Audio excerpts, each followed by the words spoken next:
Hello student, this is Swati Sharma and I welcome you all to my YouTube channel Scientification। तो आज हम start करने जा रहे हैं अपने नेक्स्ट चैप्टर को, है ना। क्लास 9 की साइंस की नेक्स्ट चैप्टर की स्टार्टिंग करने जा रहे हैं, डेट इज चैप्टर नंबर 8, है ना। क्या नाम है इसका? जर्नी इनसाइड द एटम, यानी एटम के अंदर जो है उसकी जर्नी अब हम करेंगे इस चैप्टर में, है ना। कि एक्चुअल में एटम के अंदर क्या क्या प्रेजेंट है, वो किस फॉर्म में प्रेजेंट होता है, किस तरीके से वो आपको दिखता है, ठीक है। तो इस चैप्टर में आज हम यही पढ़ेंगे। तो ये मैंने एक एनसीईआरटी की ही कटिंग लगाई है, सबसे पहले पेज पे यही कटिंग है। देखिए यहाँ क्या लिखा है, एटम्स। क्या लिखा हुआ है यहाँ पर? एटम्स। एटम्स क्या होते हैं? देखिए ये जितने भी हैं ये क्या बने हुए हैं? एटम्स। जैसे ये कार्बन का एटम है, phosphorus, hydrogen, oxygen, nitrogen, silicon, है ना। तो इन सब के क्या है, ये एटम्स को शो कर रहा है, ठीक है। इसी तरीके से आपका हाउस है, ये रूम्स हैं, वॉल्स हैं, even brick, silicates, protein, cell, tissue, organs and human body, ठीक है। ये सब मिलके किससे बने हुए हैं? एट द एंड सब एटम से मिलके बने हुए हैं। सब किससे मिलके बने हैं? एटम से मिलके बने हुए हैं। तो इस चैप्टर में हमें यही पढ़ना है कि एटम जो है वो एक्चुअल में होते क्या है, कैसे दिखते हैं, और इस एटम के अंदर क्या क्या सब्सटेंस प्रेजेंट है, इसके सब पार्ट्स क्या क्या है, इस चैप्टर में हम वही देखेंगे, ठीक है। आइए स्टार्ट करते हैं अपने इस चैप्टर को एनसीईआरटी के इन क्वेश्चंस के साथ, ठीक है। तो हमारा एनसीईआरटी का जो चैप्टर है ये इन 3 क्वेश्चंस के साथ स्टार्ट हुआ है। तो आइए डिस्कस करते हैं इन क्वेश्चन को। जैसे सबसे पहला क्वेश्चन है, are atom the smallest indivisible particle? क्या एटम सबसे छोटा इनडिवाइडेबल पार्टिकल है? क्या एटम को और डिवाइड नहीं किया जा सकता? पहला question. Second, why do electrons not fall into the nucleus even though they are attracted to proton in it? है ना। क्यों ऐसा नहीं होता कि इलेक्ट्रॉन जो है वो न्यूक्लियस में गिर जाता? क्योंकि न्यूक्लियस में तो प्रोटॉन प्रेजेंट है, यानी पॉजिटिव चार्ज प्रेजेंट है, and electron is negative charge, electron having a negative charge ना। तो ऐसा क्यों नहीं होता कि प्रोटॉन तो है, वो तो पॉजिटिव और नेगेटिव का अट्रैक्शन से प्रोटॉन इसको खींच ही रहा है, तो क्यों इलेक्ट्रॉन जो है वो न्यूक्लियस में जाके गिर नहीं जाता? गिरता क्यों नहीं है वो? ठीक है, अट्रैक्शन फोर्स भी है, पॉजिटिव नेगेटिव चार्ज का अट्रैक्शन भी है ना, एंड इवन प्रोटॉन फोर्स भी लगा रहा है इलेक्ट्रॉन पे, उसके बाद भी इलेक्ट्रॉन जो है वो न्यूक्लियस में गिरता क्यों नहीं है? ठीक है, ये क्वेश्चन है। देन इसके बाद third question, why did scientist keep modifying atomic model? क्यों जो साइंटिस्ट हैं वो लगे हुए थे उस टाइम पे बार बार अपने एटॉमिक मॉडल को मॉडिफाई करने में। जैसे बात करें, पहले आए थॉमसन, उन्होंने अपना मॉडल दिया, Thompson model of an atom, है ना। उसके बारे में उन्होंने थियरी दी अपनी। देन फिर आते हैं रदरफोर्ड, वो आते हैं, वो अपना मॉडल पकड़ा देते हैं हमें और बोलते हैं कि अब इसे पढ़ो, है ना, अब इसको पढ़ो। ठीक है, जब हम इसको पढ़ने बैठते हैं तो हमें पता चलता है कि थॉमसन मॉडल जो था वो तो बिल्कुल ही गलत था। और जब हम रदरफोर्ड मॉडल पढ़ रहे होते हैं, इतने बोर आते हैं, बोर आके अपना मॉडल पकड़ा देते हैं कि अब ये वाला मॉडल पढ़ो, है ना। तो अब इस कंडीशन में क्या हुआ, जब हम बोर पढ़ने बैठते हैं तब हमें पता चलता है कि रदरफोर्ड में भी बहुत सारी लिमिटेशन और डिमेरिट्स थी, है ना, जो कि बोर आके उसको क्लियर कर देते हैं। तो इसी वजह से साइंटिस्ट जो है उनको तो ये क्वेश्चन जो है वो ये है कि why did scientist keep modifying atomic theory? क्यों जो है वो साइंटिस्ट बार बार एटॉमिक थ्योरी को मॉडिफाई करने में लगे हुए थे, ठीक है। तो ये 3 क्वेश्चंस हैं जिससे ये चैप्टर स्टार्ट हो रहा है आपका। तो देखिए, अब पहले तो हम डेफिनेशन देख लेते हैं कि क्या है एटम, क्या है। देखिए, एवरीथिंग दैट यू सी और ऑब्जर्व, कुछ भी चीज जो आप देख रहे हैं, जिसे आप ऑब्जर्व कर रहे हैं, जिसे आप फील कर सकते हैं अपने चारों तरफ, डेट इज मैटर। कोई भी चीज, पेन, ये जो मैं पेन लेके पढ़ा रही हूँ, ये pen is also a matter, जिससे भी मैं पढ़ा रही हूँ सब मैटर है ना। एवरीथिंग अराउंड यू, जो भी चीजें हैं जो हमारे चारों तरफ है, वो क्या है? मैटर से बना हुआ है ना। तो matter consist of tiny particles called atom, और ये मैटर जो है वो छोटे छोटे पार्टिकल से मिलकर बना होता है। ये मैटर किससे बना है? ये मैटर छोटे छोटे पार्टिकल से मिलकर बना हुआ है, जिसे हम क्या कहते हैं? एटम कहते हैं, ठीक है, जिसे हम एटम कहते हैं। फिर these atoms are so tiny and they cannot be seen by naked eyes, बहुत छोटे होते हैं, इवन इतने छोटे कि आप उसको देख भी नहीं सकते, है ना। तो हम क्या कह सकते हैं कि पार्टिकल्स जो है, जो ये एटम है, एटम बहुत छोटे होते हैं और इन्हें हम अपनी आंखों से देख नहीं सकते हैं, ठीक है। तो इसके बाद देखते हैं discovering the roots of atomic theory. ये एक्चुअल में एटॉमिक थ्योरी जो है ये आई कहाँ से, इसकी जड़ें कहाँ से आई हैं, ठीक है। तो जड़ों की बात करें तो अब जो एनसीईआरटी आपको गिवन है, अब जो नई एनसीईआरटी लगी है, इसमें बहुत सारे साइंटिस्ट के नाम भी हैं। वो सारे इंडियन फिलोसोफर्स और इंडियन साइंटिस्ट के भी नाम इसमें मेंशन है, जिन्होंने इसके ऊपर अपनी अपनी थ्योरीज दी थी। ठीक है, तो देखिए आचार्य कन्नड़ थे। इन्होंने पहली बार सजेस्ट किया था कि इफ मैटर यानी द्रव्य इज डिवाइडेड रिपीटेडली, है ना, you will reach a stage where you would encounter the smallest particle, है ना, that cannot be longer be divided। सही बात है। इन्होंने एक बात बोली, क्या बोला, मैटर को जब आप तोड़ने लगोगे, जब आप डिवाइड करने लगोगे, तो एक टाइम ऐसा आएगा कि सबसे छोटा पार्टिकल निकल के आएगा। वो सबसे छोटा पार्टिकल, है ना, अब आप उसको डिवाइड नहीं कर पाओगे, है ना, वो इतना छोटा होगा कि अब उसको आप डिवाइड नहीं कर पाओगे। तो उसको इन्होंने क्या नाम दिया, परमाणु नाम दिया। उसको इन्होंने क्या नाम दिया, परमाणु दिया, जिसको आज हम एटम के नाम से पढ़ते हैं। ठीक है, अब परमाणु is indefinitely a small and cannot be perceived by senses। यानी ये जो परमाणु है, ये क्या होते हैं, बहुत छोटे हैं, and can't be perceived bye senses, मतलब अपनी इंद्रियों के द्वारा, जो हमारे सेंसेस होते हैं उनके द्वारा हम इसको नहीं पहचान सकते। ठीक है, इसको नहीं देख सकते। ठीक, combination of these form deaths, यानी अ ग्रुप ऑफ टू परमाणु, है ना, यानी ये जब आपस में कंबाइन होते हैं, जब दो परमाणु आपस में मिलते हैं तो डायड्स बनाते हैं, और तीन जब मिलते हैं तो ट्राइड्स बनाते हैं। ठीक है, एंड इसी तरीके से आगे भी चलता रहता है। तो John Dalton proposed his atomic theory. John Dalton ने अपनी थ्योरी दी, और इस थ्योरी के अकॉर्डिंग उन्होंने क्या बोला, he proposed that all matter is composed of indivisible particles called atom. जितने भी मैटर बने हैं, जितने भी मैटर हैं, वो सब एक ऐसे पार्टिकल से बने हुए हैं जिसे डिवाइड नहीं किया जा सकता। ठीक है, जितने भी मैटर हैं वो एक ऐसे पार्टिकल से मिलके बने हुए हैं जिसे डिवाइड नहीं किया जा सकता। ठीक है, तो ये किसने कहा है, जॉन डेल्टन ने कहा है। That is the atom are the fundamental building block of matter. इसलिए इसका मतलब क्या है कि जिस तरीके से हमारी बॉडी का फंडामेंटल ब्लॉक क्या है, सेल है, उसी तरीके से किसी भी मैटर का जो फंडामेंटल बिल्डिंग ब्लॉक है वो क्या है, एटम होगा। ठीक है, and that cannot be broken down into smaller part, जिसे हम और छोटे पार्ट में अब नहीं तोड़ सकते। ठीक है, and Dalton's atomic theory was the first scientific description of how matter is made, है ना। तो और ये पहला डिस्क्रिप्शन था जिसमें ये बताया गया कि एक्चुअल में मैटर बनता किस तरीके से। ठीक है, हमने क्या पढ़ा इस स्लाइड पे, हमने पहले आचार्य कन्नड़ के बारे में पढ़ा। उन्होंने क्या बोला, उन्होंने कहा कि मैटर यानी द्रव्य को अगर हम ब्रेक करेंगे तो एक ऐसा स्टेज आएगा जहां पर सबसे छोटा पार्टिकल निकल के आएगा कि अब आप उसको ब्रेक करोगे तो वो ब्रेक नहीं होगा, है ना। तो वो जो छोटा पार्टिकल निकल के आने वाला है उसे क्या नाम दिया इन्होंने, परमाणु नाम दिया। ये ऋषि आचार्य कन्नड़ थे, जो कि इंडिया के थे, है ना। देन इसके बाद से परमाणु के लिए इन्होंने ये बात बोला कि ये इतने छोटे होंगे कि हम अपने सेंसेस से इसको नहीं पहचान सकते। ठीक है, हम इस अपने सेंसेस का यूज करके इसको नहीं देख सकते। इसके बाद इन्होंने बोला कि दो जब कंबाइन होंगे परमाणु तो उसे ड्रायड बोला जाएगा, तीन कंबाइन होंगे तो ट्राइड्स बोला जाएगा, और इसी तरीके से आगे सीरीज फॉलो होती रहेगी। फिर जॉन डेल्टन आते हैं, वो उसी बात को अपने लैंग्वेज में बोल देते हैं। उन्होंने भी तो यही बात बोली कि जितने भी मैटर हैं वो इनडिवाइडेबल पार्टिकल से मिलके बने हुए, है ना, इनडिविजिबल पार्टिकल से मिलके बने हुए, जिसको हम क्या कहते हैं, एटम कहते हैं, है ना। और ये एटम जो है वो क्या है, मैटर का बिल्डिंग ब्लॉक है। क्या है वो, मैटर का बिल्डिंग ब्लॉक है। मतलब यही सारे छोटे छोटे एटम आपस में कंबाइन होके क्या बनाते हैं, मैटर की फॉर्मेशन करते हैं, है ना। इसको हम, जो एटम होता है, एटम को और सिंपलर पार्ट में हम नहीं तोड़ सकते। डेल्टन के अकॉर्डिंग हम एटम को और सिंपलर पार्ट में नहीं तोड़ सकते। तो डेल्टन पहले साइंटिस्ट रहे जिन्होंने मैटर के बारे में डिस्क्रिप्शन दिया था। So following the Dalton's theory, scientists were curious to know the answer of the question, है ना। साइंटिस्ट जब जैसे ही डेल्टन की थ्योरी आई, ये देखने के बाद साइंटिस्ट के अंदर क्यूरियोसिटी हो गई थी कि अब हम इन क्वेश्चंस का आंसर कहाँ से लाएं। कुछ क्वेश्चंस अराइज हुए साइंटिस्ट के अंदर, साइंटिस्ट के मन में कुछ क्वेश्चंस अराइज हुए। ठीक है, तो उस क्वेश्चन का अब आंसर ढूंढेंगे हम इस चैप्टर में।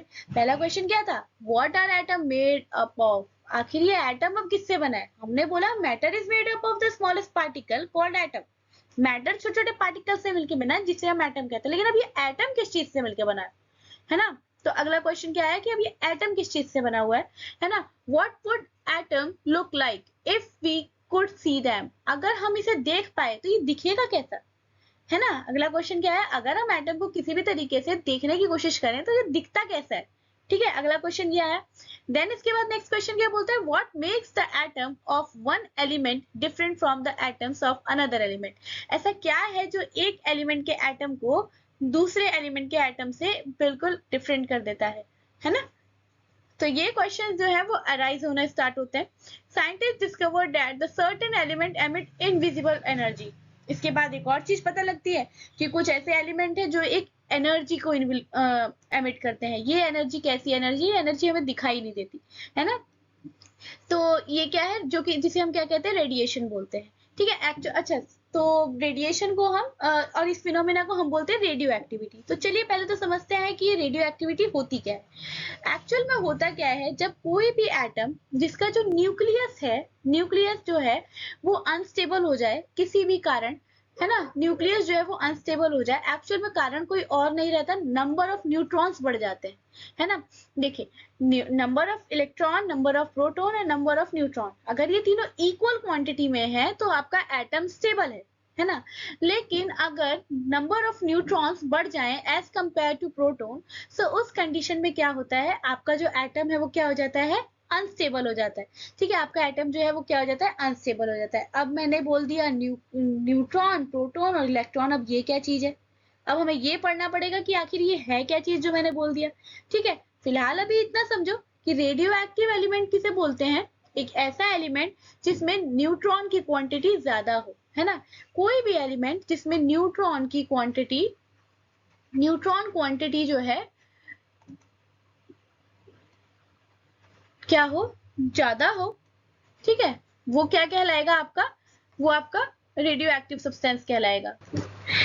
ठीक है, तो एक ऐसे सब्सटेंस, मतलब एक ऐसा एलिमेंट जिसमें न्यूट्रॉन की क्वांटिटी जो है वो ज्यादा हो जाए, जिसकी वजह से क्या होगा, आपका एटम अनस्टेबल हो जाएगा, एटम का न्यूक्लियस अनस्टेबल होगा, इट मींस एटम अनस्टेबल हो जाएगा। और अगर एटम अनस्टेबल हो गया तो वो क्या करेगा, एनर्जी एमिट करने लगेगा। वो क्या करेगा, एनर्जी एमिट करने लगेगा। तो उसी एनर्जी को, जो एमिशन ऑफ एनर्जी होती है इस कंडीशन में, उसे हम रेडिएशन बोलते हैं। और इस फिनोमिना को हम क्या बोलते हैं, रेडियो एक्टिविटी बोलते हैं। इस फिनोमिना को हम क्या बोलते हैं, रेडियो एक्टिविटी बोलते हैं। ठीक है, तो चलते हैं हम अपने नेक्स्ट टॉपिक की तरफ, जो है क्या, डिस्कवरी ऑफ इलेक्ट्रॉन और कैथोड रे। अच्छा, इससे पहले जो 9th क्लास का चैप्टर था स्ट्रक्चर ऑफ एटम, उसमें आपको ये डिस्कवरी ऑफ इलेक्ट्रॉन नहीं पढ़ना पड़ता था। ठीक है, ये डायरेक्टली आप 11th क्लास में पढ़ते थे। लेकिन अब आप 9th क्लास से ही पढ़ेंगे कि इलेक्ट्रॉन की डिस्कवरी कैसे हुई और कैथोड रे क्या है। ठीक है, कैथोड रे तो पढ़ लिया था आपने, पहले भी 9th क्लास में पढ़ा होगा। लेकिन बात करें डिस्कवरी ऑफ इलेक्ट्रॉन, तो वो नहीं था हमारे 9th क्लास के पहले वाले टेक्स्ट बुक में। ठीक है, तो देखिए, इसके लिए हम एक सेटअप बनाते हैं यहाँ पर, है ना। इसमें लिखा है कि note that the atom do not show any colour. Actual में एटम कोई कलर शो नहीं करता है। The colour depicted in the diagram are for illustrative purpose only, है ना, सिर्फ और सिर्फ समझाने के लिए। जैसे मैं स्टार्टिंग में जो स्लाइड लगाई थी, उसमें कार्बन का ब्लैक कलर दिखा दिया था, सिलिकॉन का येलोइश ऑरेंज टाइप का दिखाया था मैंने, है ना। तो एक्चुअल में ऐसा नहीं होता कि एटम उसी कलर का मिलेगा उसका, नहीं, एटम का कोई कलर नहीं होता है। वो सिर्फ और सिर्फ आइडेंटिफिकेशन लगाया था कि कार्बन है ये और ये सिलिकॉन है, इस तरीके से। ठीक है, नहीं तो बात करें एटम के कलर की, तो एटम का कोई कलर नहीं होता है। ठीक है, फिर इसके बाद बात करते हैं जे थॉमसन। इन 1897 जे थॉमसन ने क्या किया, studied the conduction of electric current through the glass at very low temperature. चलो बनाते हैं पहले ये सेटअप बनाओ। इस सेटअप में क्या था, इस तरीके से जे थॉमसन ने ग्लास ट्यूब ली थी, डिस्चार्ज ग्लास ट्यूब ली थी, और उन्होंने क्या किया था, इसके दोनों एंड पे इलेक्ट्रोड्स लगाए थे। ठीक है, इसके दोनों एंड पे इलेक्ट्रोड्स लगाए थे। तो इस साइड जो था वो क्या था, कैथोड था, है ना। और इस साइड कौन सा इलेक्ट्रोड है, हमारा एनोड है। ठीक है, आप टर्मिनल देख सकते हो, पॉजिटिव और नेगेटिव। ये आपका एनोड क्या होता है, पॉजिटिव होता है, और कैथोड क्या होता है, नेगेटिव होता है। अच्छा, चलो पहले तो साइन समझते हैं कि एनोड और कैथोड का साइन का क्या है ना, इसको याद करते हैं। तो देखिए, सबसे पहले आते हैं हम कैटायन पे। कैटायन का चार्ज क्या होता है, पॉजिटिव चार्ज होता है। कैटायन कैसा चार्ज का होता है, पॉजिटिव चार्ज का होता है। अगर कैटायन पॉजिटिव है तो एनायन कैसा होता है, नेगेटिव होता है ना। अगर कैटायन पॉजिटिव है तो एनायन उसका जस्ट अपोजिट चार्ज ही होगा, और उसका अपोजिट चार्ज तो नेगेटिव ही होना चाहिए। ठीक है, अब बात करते हैं फिर कैथोड की। ठीक है, कैथोड, अगर कैटायन पॉजिटिव है तो कैथोड नेगेटिव होगा, अगर कैटायन पॉजिटिव है तो कैथोड क्या होता है, नेगेटिव होता है। इसी तरीके से अगर एनायन नेगेटिव है तो एनोड क्या होगा हमारा, पॉजिटिव होगा, एनोड क्या होगा हमारा, पॉजिटिव होगा। तो इस तरीके से अगर आप कैटायन सिर्फ याद कर लो तो आपको ये चारों याद हो जाएंगे, ठीक है। तो आइए बात करते हैं कैथोड की। तो कैथोड क्या है, नेगेटिव है, वहीं एनोड क्या है, पॉजिटिव है, ठीक है। तो हुआ क्या, हमने इस एंड पे कोटिंग कर दी थी किसकी, जिंक सल्फाइड की, जिंक सल्फाइड की कोटिंग कीजिए, या फिर उन्होंने फॉस्फोरसेंस की भी कर सकते हैं, PHOROSCENCE फॉस्फोरसेंस, या फिर आप फ्लोरोसेंस की भी कर सकते हैं, ठीक है। इनमें से जिसकी भी कोटिंग हम करना चाहें कर सकते हैं, जो अवेलेबल हो। तो हुआ क्या कि थॉमसन ने इस पे कोटिंग करी जिंक सल्फाइड की। कोटिंग का कारण क्या था, एक्चुअल में देखिए, अगर हम बात करें रेज की, तो रेज इतने माइन्यूट पार्टिकल्स होते हैं कि हमारे आंखों से विजिबल नहीं होंगे, हम उसे आसानी से एग्जामिन नहीं कर पाएंगे। तो अब हमें पता कैसे चलेगा कि एक्चुअल में यहाँ से कुछ निकला है, तो उसके लिए इन्होंने क्या किया, कोटिंग कर दी जिंक सल्फाइड की। कोटिंग से हुआ ये कि जैसे ही अगर कोई माइन्यूट टू माइन्यूट पार्टिकल भी निकलने वाला है ना अगर एक एंड से, और जैसे ही वो स्ट्राइक करेगा दूसरे एंड पे, तो वो जो है वो लाइट की तरह ग्लो करेगी, और जैसे ही वो ग्लो करेगी तो हमें समझ में आ जाएगा कि इट मीन सामने से कुछ ना कुछ पार्ट आया है। और अगर सामने से कुछ आया है तो इट मीन्स ये रिएक्शन स्टार्ट हो गई है ना, इट मीन्स यहाँ से कोई ना कोई रे जनरेट हुई है, ठीक है। तो हमने इसी तरीके का ये सेटअप बनाया। तो हमने तो इसमें हाइड्रोजन गैस फिल करी गई थी, इसमें गैस फिल करी गई थी H2 गैस, है ना।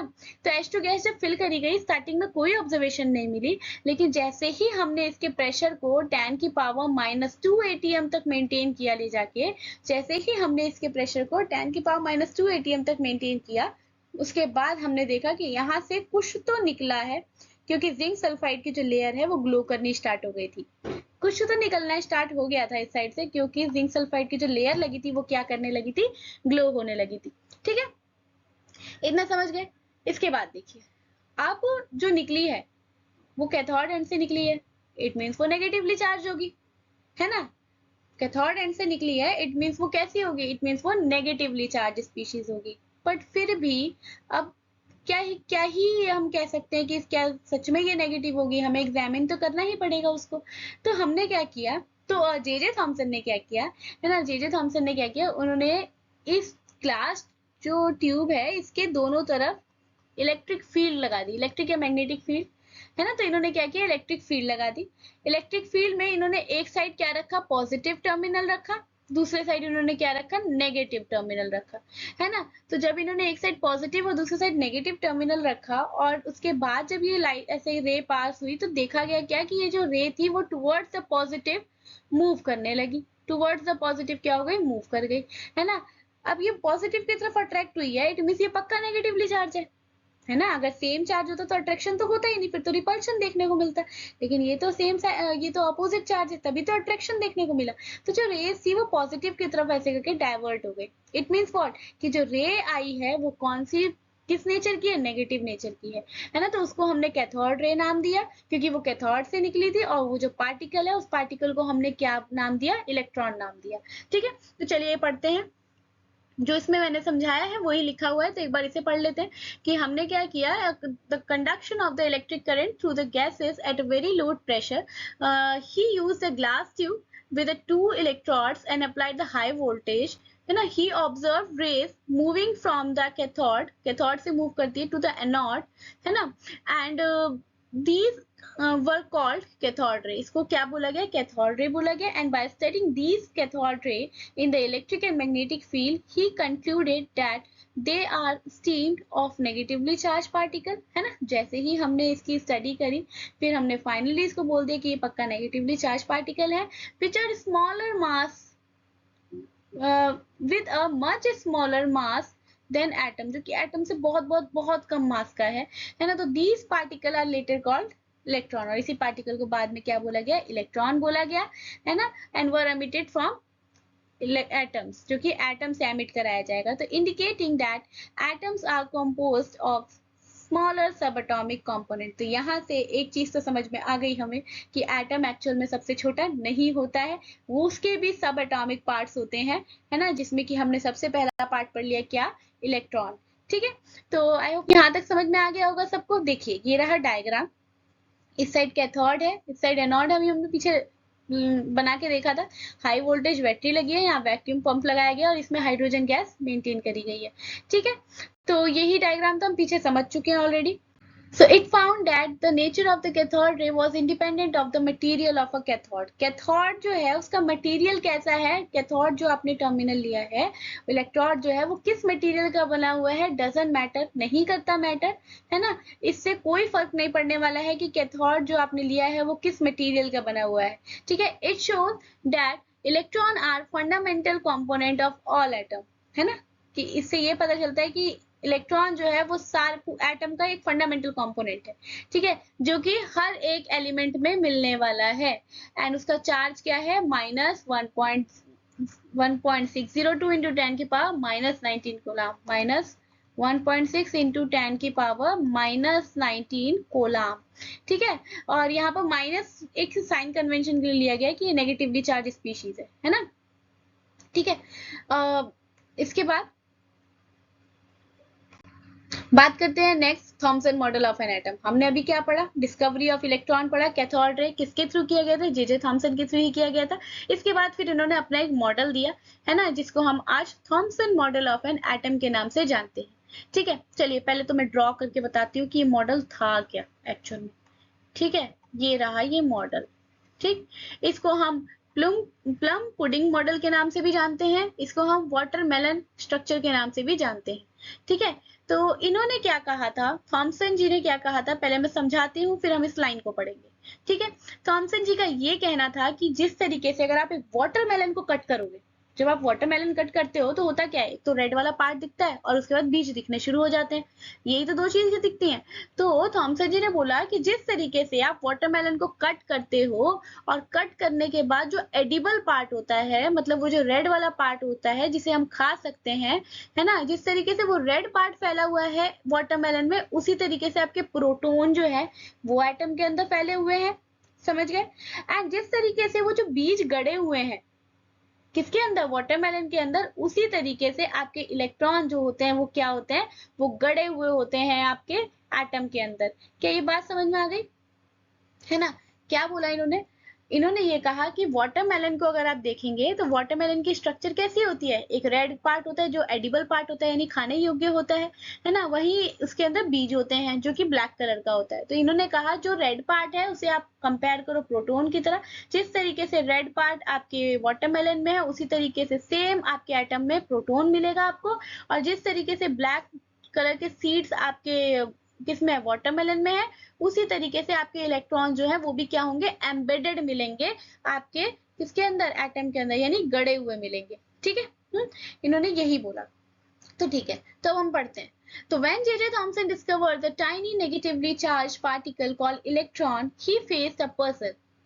एटम आर न्यूट्रल, ये बात इन्होंने बिल्कुल सही बोली। देखिए वैसे तो एटम की थ्योरी इनकी बिल्कुल गलत थी, इन्होंने जो एटम का मॉडल दिया वो बिल्कुल गलत था, है ना। तो इस बिहाफ पे हमें इस मॉडल को वैसे पढ़ना नहीं चाहिए, लेकिन इन्होंने एक बात बिल्कुल ठीक बोली थी, क्या कि whole atom are electrically neutral, and इनकी इसी बात की वजह से आज हम इनकी इस थ्योरी को पढ़ रहे हैं।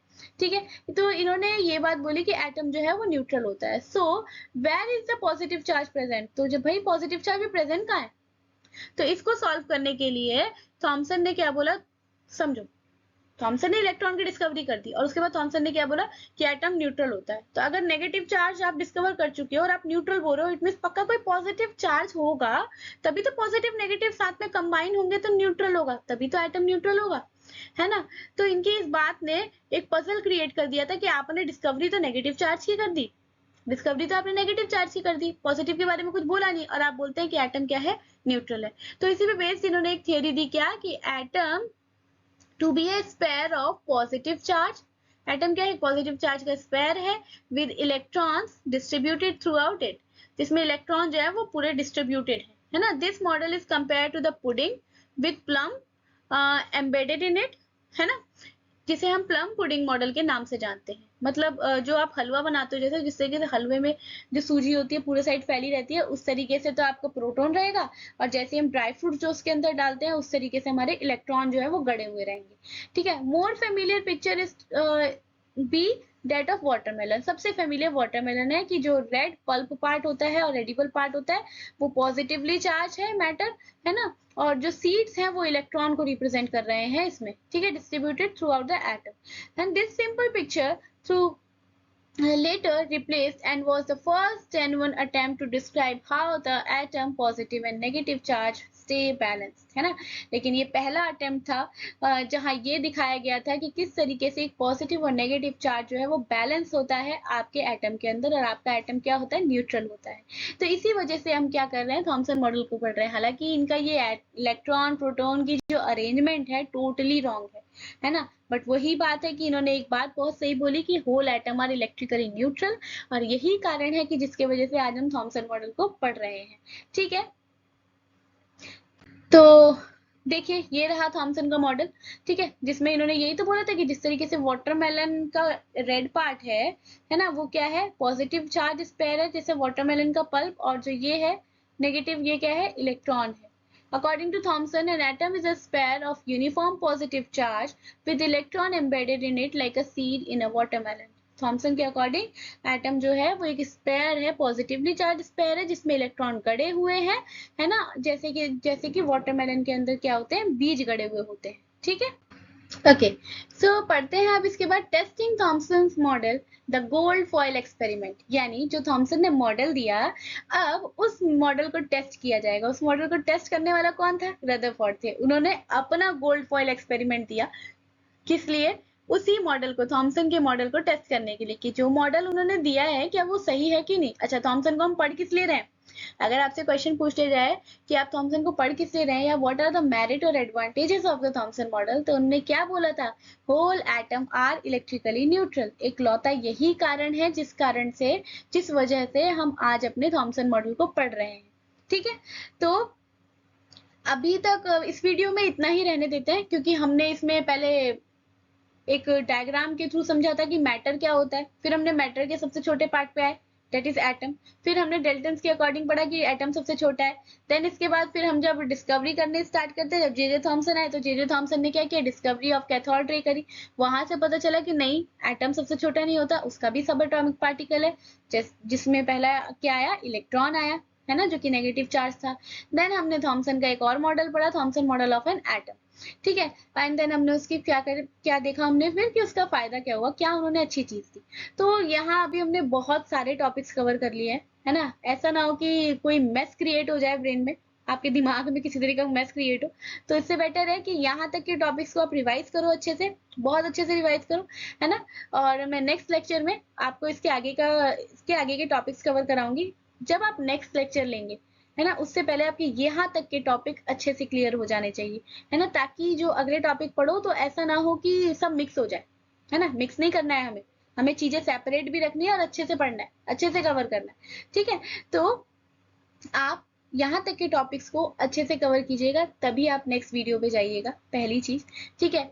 एंड कोशिश कीजिए आप अपने फ्रेंड्स को इसको शेयर कीजिए, सब्सक्राइब कीजिए, है ना। सब्सक्राइब करेंगे, बेल आइकन को हिट करेंगे तो आपको जो नेक्स्ट वीडियो है उसकी नोटिफिकेशन भी मिलेगी, है ना, ताकि आपका कोई वीडियो लेक्चर छूट ना जाए, ठीक।